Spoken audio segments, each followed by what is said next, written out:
नमस्कार.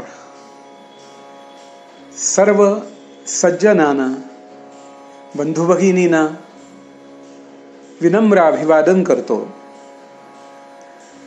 आपले जे सण आणि उत्सव आहेत यांची आपण माहिती घेत आहोत. यामध्ये आपले पुष्कळसे सण हे तिथीशी निगडीत आहेत.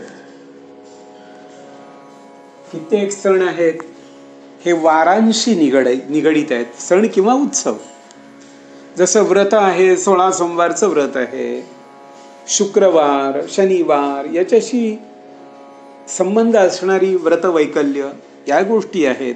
म्हणजे वारांशी संबंधित, तिथींशी संबंधित. दुर्गाष्टमी आहे, कालाष्टमी आहे, चतुर्थी आहे. म्हणजे असे काही काही हे जे उत्सव आहेत हे तिथीशी निगडीत आहेत. आणि काही गोष्टी या नक्षत्रांशी जोडलेल्या आहेत. आपले सगळे जे उत्सव आहेत, सण आहेत, याच्यातून आपल्याला काहीतरी वेगळं असं ज्ञान प्राप्त होत असतं. म्हणून प्रत्येक उत्सवाकडे आपण त्या दृष्टीने पाहिलं पाहिजे. प्रत्येक उत्सवाला गोड काहीतरी खायला मिळतंच. प्रत्येक व्रतवैकल्यात ती रेलचेल असतेच. पण त्याच्याबरोबर नेमकं याचं महत्व काय आहे, त्यातून नेमकं काय साधलंय, याचा जर आपण विचार करू लागलो तर लक्षात येतं की आपला धर्म, आपली संस्कृती इतकी उच्च दर्जाची आहे की तिथं कुठं अंधश्रद्धेला वावच नाहीये. प्रत्येक गोष्टी सायंटिफिकली केलेल्या आहेत आणि त्याचा काहीतरी संबंध आहे. आपल्या दैनंदिन जीवनाशीही त्याचा संबंध येतो. फक्त कोणतंही व्रत उत्सव याची जी फलश्रुती असती ती काही लगेच मिळत नाही. आयुर्वेदिक औषधासारखी ती सुद्धा जरा उशिरा प्राप्त होते.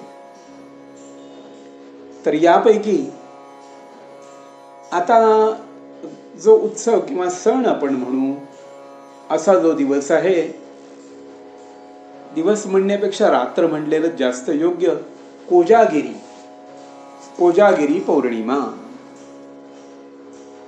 हिला शरद पौर्णिमा असं सुद्धा म्हटलं जातं.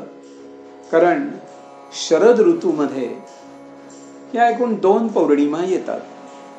एक कोजागिरी पौर्णिमा आणि दुसरी त्रिपुरी पौर्णिमा. या दोन्हीही शरद ऋतूत येतात. पण तरी सुद्धा शरद पौर्णिमा म्हटलं की कोजागिरी पौर्णिमा. आता या पौर्णिमेचं तरी वैशिष्ट्य काय आहे?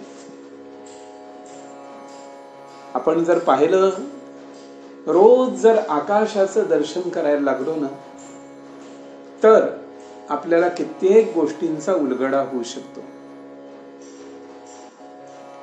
अमावास्या होणं, पौर्णिमा होणं, अष्टमी होणं हे एक अद्भुत रहस्य आहे.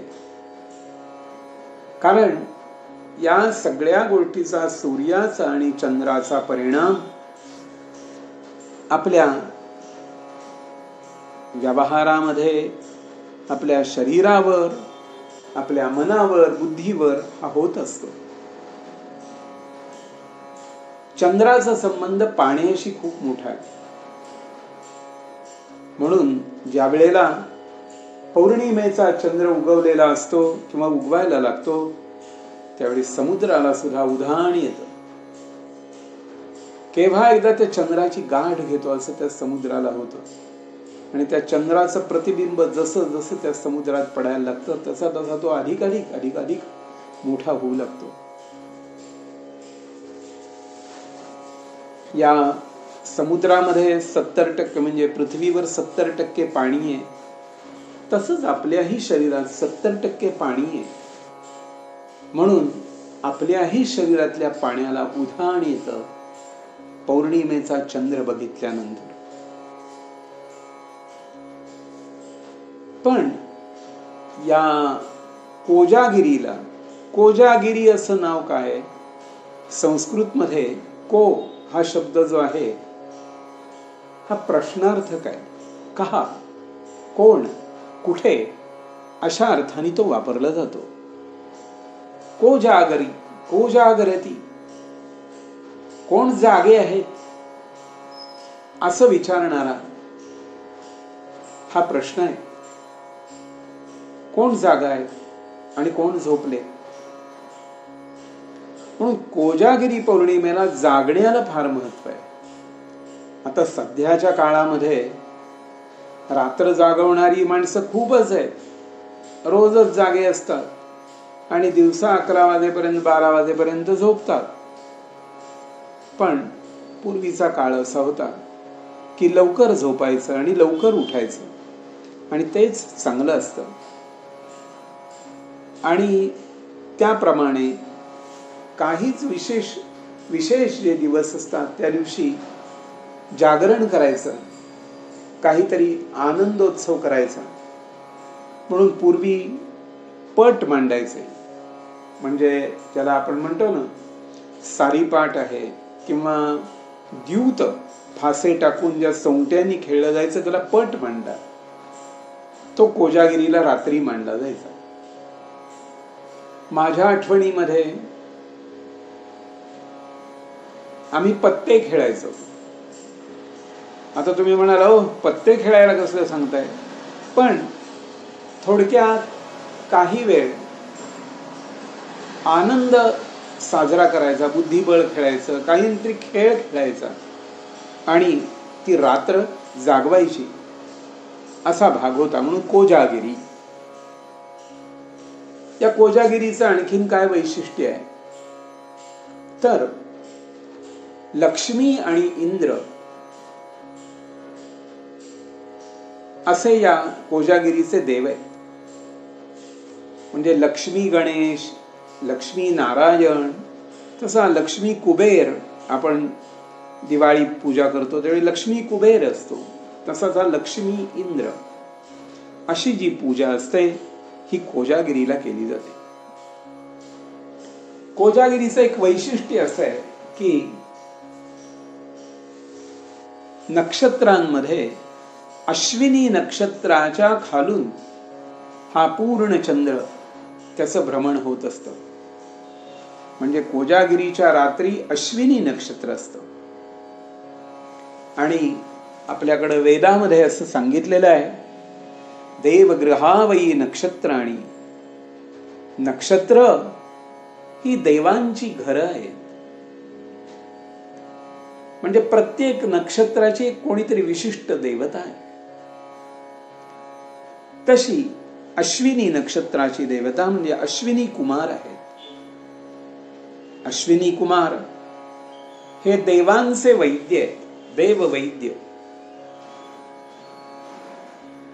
हे सर्जरी सुद्धा करणारे आहेत बरं का. अश्विनी कुमार हे चिरतरुण आहे, ते कधी म्हातारे होत नाहीत. या अश्विनी कुमारांचा निवास तुमच्या आमच्या सगळ्यांच्या कानामध्ये असतो. जे या दोन्ही कानांमध्ये अश्विनी कुमार राहतात. तर असे जे अश्विनी कुमार, त्यांचं नक्षत्र अश्विनी नक्षत्र, आणि त्या अश्विनी नक्षत्राच्या खालून चंद्राचं भ्रमण होत असतं. हा पूर्ण चंद्र, आणि त्या पूर्ण चंद्रावर अश्विनी नक्षत्राचे किरण येतात आणि ते किरण भूतलावर येतात. म्हणून कोजागिरीच्या संध्याकाळी साधारण चंद्र उगवायच्या वेळेला बाहेर, आता सध्याच्या परिस्थितीमध्ये पूर्वी अंगणात ठेवायचे, आता गच्चीमध्ये दूध ठेवावं. हे थोडंसं आटवावं दूध आणि छानपैकी मोठ्या पातेल्यामध्ये दूध ठेवावं. या दुधामध्ये थोडंसं केशर आहे, थोडंसं जायफळ आहे, वेलदोणा आहे आणि ते नटवलेलं बासुंदी सारखंच आहे आणि असं दूध ठेवलेलं आणि त्या दुधावर त्या चंद्राची किरण पडावी. कारण पांढऱ्या वस्तूला पांढऱ्या वस्तूचं आकर्षण असतं.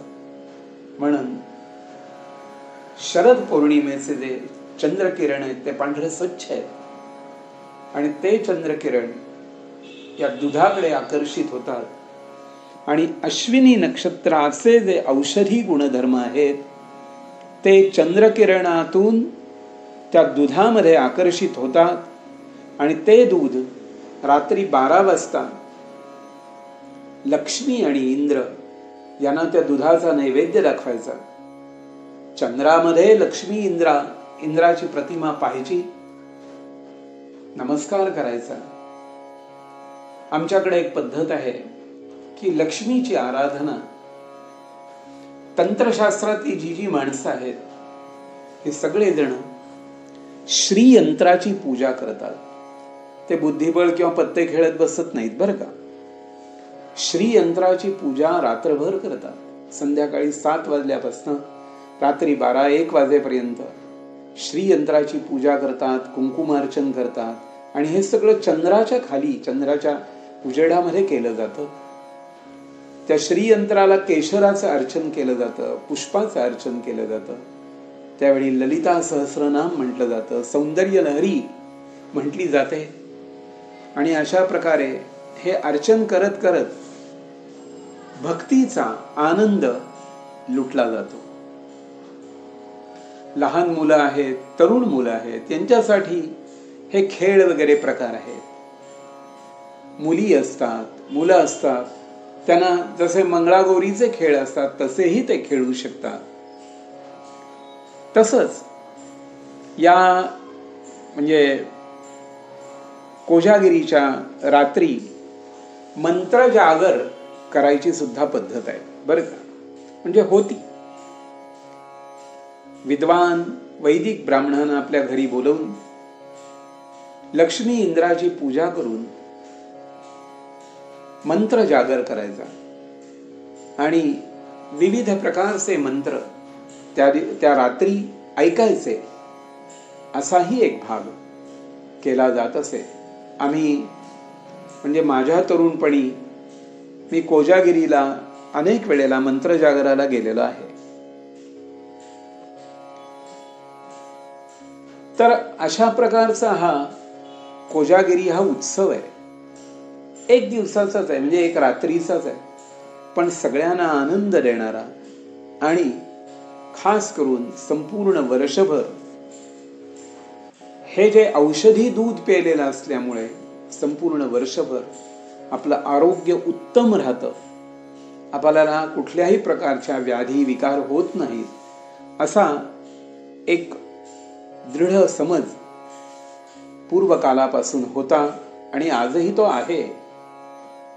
आपल्याला फक्त या गोष्टी समजवून घेतल्या पाहिजेत आणि नेमकी कोजागिरी ही शरद पौर्णिमा कशी साजरी करायची एवढी गोष्ट लक्षात ठेवली पाहिजे. हल्ली लोक दुधाला महत्व कमी राहिलंय आणि कुठेतरी पावभाजी आणि वडापाव आणि आणखीन काहीतरी गोष्टी चायनीजच काहीतरी गोष्टी करून खात बसतात आणि मागणं काहीतरी थोडंसं चमचाभर दूध प्यायचं. असं करू नये.